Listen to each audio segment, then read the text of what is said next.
Tak jo, dejte like a odběr. Začínáme. Jo, dneska jsme si mohli vlastně ukázat fidget to je. Začneme mini Rubikovou kostkou. Tady tomuhle vzoru se říká šachovnice. Je to i na paměť, ale když se s tím hodně točí, tady to třeba není tak dobrá, ale třeba velký jsou dobrý. A je to takový uspokojující.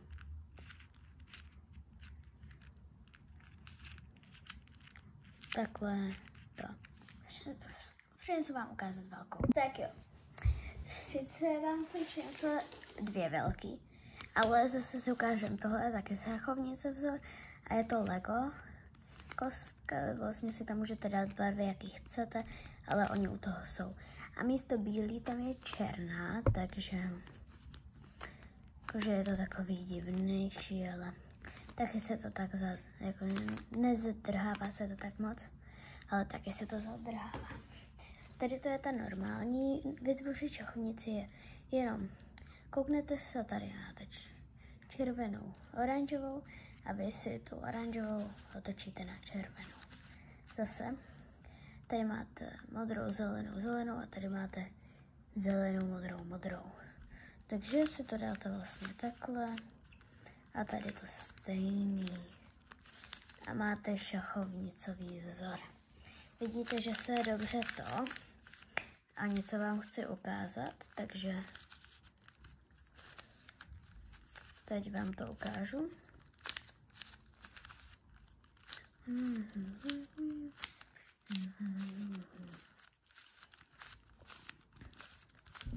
Takhle, když pořád otáčíte, tak vám potom z toho vznikne zase kostka. Úplně hezká. Další fidget toy je taky od Rubiku, ale je to takhle jenom placka. Když se podíváte na tohle, je to jiný. Tady to je taky šachovnice, ale na tomhle. Vlastně se to už jenom takhle vrátí zpátky. Tohle to je příjemnější než předtím. Takhle si vlastně uděláte takový jinačí vzor. Takový divnější vzor by se jí dalo říct. Takhle. A zpátky se to vrátí úplně jednoduše.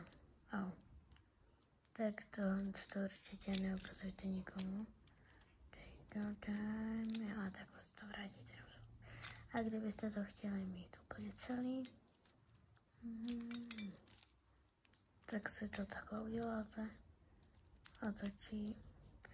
Otočíte to takhle a máte tam tady to jenom to je takový jinačí, ale jinak úplně stejný. Takhle to zase otočíte a máte to hotovo. Další je, jakože dalo by se říct, že je to taky od Rubiku.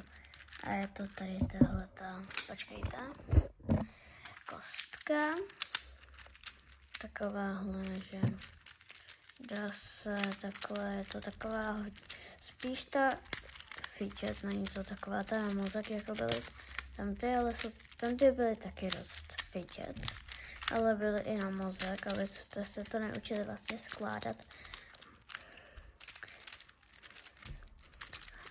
A někdo se to učí třeba podle aplikace, ale aplikace to nedělá správně. Na YouTube si můžete vyhledat, jak to udělat, když vlastně máte, že je to jedno, jak to máte zamíchaný, ale u aplikace vlastně to není jedno, že tam musíte to dát a nebo naskenovat. Tady takhle vidíte, mně to přijde dost fidget.